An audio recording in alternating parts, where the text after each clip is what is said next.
Did the Darkness Devil just show up at the end of chapter 121 of Chainsaw Man? It sounds insane, but once you go through the full chapter, it starts to make a lot more sense. We pick up right from the end of chapter 120, where after Asa thinks that she was stood up by Denji and is kind of loathing in front of the school, and pretty much trying to convince herself that being alone is the best plan of action for her, we see Yoshida randomly walk up to her and ask her if she wants to keep him company for a minute. Well, we get to immediately find out what he wants, because as we open up in chapter 121, we see them both sitting at the Devil Hunters Club student council office, and probably more important than their conversation, we see this absolutely adorable Chainsaw Man plushie on the couch, and I honestly hope they make these in real life because I want one now after seeing this. But anyways, back to the chapter. Yoshida and Asa are sitting in this room together, and she starts to wonder what he could possibly want with her, and as she's trying to make sense of it, she deduces that it's probably because she remembers her asking him out much earlier in the manga when we saw that Yoru took over her body and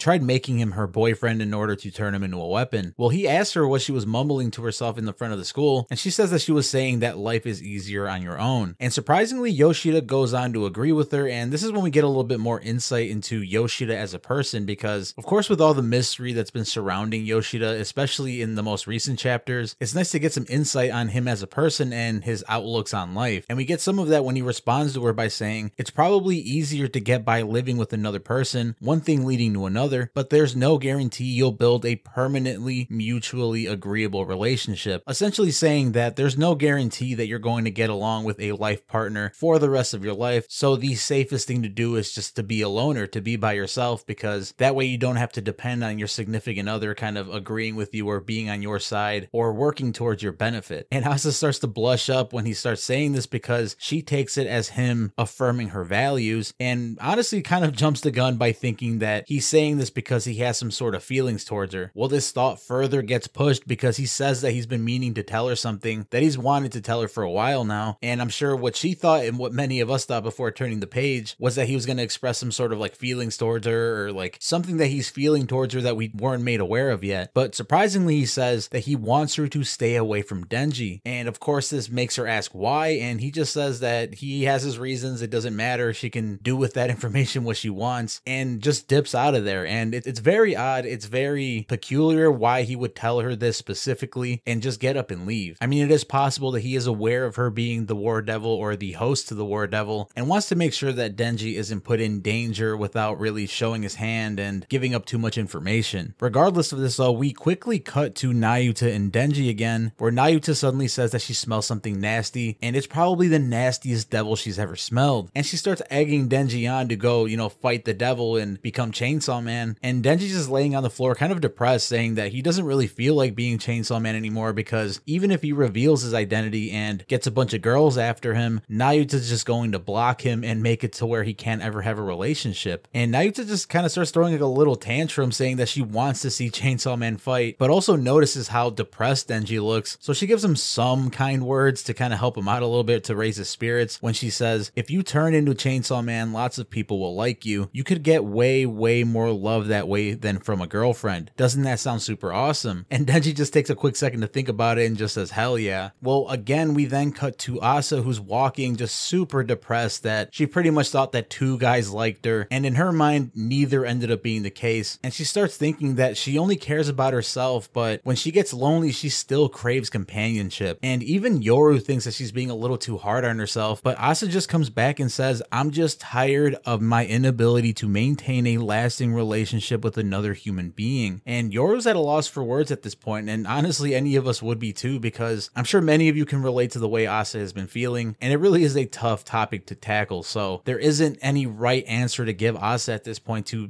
make her feel any better, really. And Asa's so down on herself that she even goes far as to say that maybe she'd be better off dead. And before we can kind of have that whole statement set in, we get a huge bomb dropped on us to end this chapter, where we randomly see a man falling from an apartment building, and he's all messed up, like his bones are in all different directions, and Yoru says that something's wrong and she should stay back, and we get left with this panel of seemingly every resident of that apartment building just standing and looking at Asa. Now, I don't know about you guys, but the first thing I thought of when I saw that guy fall and saw this panel of all these people looking on at Asa, I got instant The Happening vibes. For those of you that have seen that movie, it's pretty much this movie where people are inexplicably kind of end ending their own lives, and nobody knows why. They're almost like zombified in a way. But we of course know that this has to be the work of a devil, because just prior to this whole interaction with Asa, Nayuta says that it's the nastiest smelling devil that she's ever smelled. So of course that translates into it being a very powerful devil. And kind of just as an immediate thought, I really think that it's three potential possibilities as to who this devil or what this devil is. There is a possibility that this is indeed the darkness devil that has made it back to Earth. And one reason I believe this is because in the panel where Nayuta says that she smells something nasty, right next to that, we get the shot looking into the sky next to the panel where Nayuta says this, and the sky is literally pitch black. I know it's nighttime, but you know, it's still pretty dang dark for it to just be nighttime. And for those of you that remember the darkness devil appearing in part 1, everything around everybody else became pitch black just like this. And on top of that, the man that we saw falling from the building that had his bones all torn up, sure, that could have been from the fall itself, but there is also a possibility that something happened to him much similar to what happened to Denji in part 1 of Chainsaw Man, where the darkness devil kind of just put its hands together and it twisted up Denji's bones all sorts of ways. And really that's where the hints end. Now that also raises a ton of questions, like how could the darkness devil have made it onto Earth, seeing as how the only way a devil goes from hell to Earth is by being killed in hell, and I find it very hard to believe that any devil really managed to kill the darkness devil in hell other than another primordial fear. And a second devil that this possibly could be, that's, you know, somewhat a possibility honestly, is taking into account Asa's conversation just before all of this happened. She pretty much concluded that she no longer wants to live, and seeing as how this man came crashing down from presumably the roof of the building immediately after Asa says this could very well be the unalive devil. I think you guys can kind of piece together what I'm saying here. There are certain things I can't say on YouTube, you know, without getting demonetized and stuff, so I hope you guys know what I mean by that. But seeing as how Asa was just talking about not wanting to be alive anymore, and the imagery of people jumping from buildings is, you know, synonymous with what someone would do to unalive themselves, I also think this is very much a possibility, especially considering that it kind of being tied to the fear of death, or the fear of life, really the fear of hating your own life. It would be a pretty powerful devil, and it really excites me to see what form this devil would take if it turns out to be the case, especially since Fujimoto never disappoints with his devil designs. So I'm sure anything that he comes up with for this particular devil, whatever it is, it's going to be something completely insane, and soon enough we will most certainly be seeing Denji fight against this new ultra powerful devil.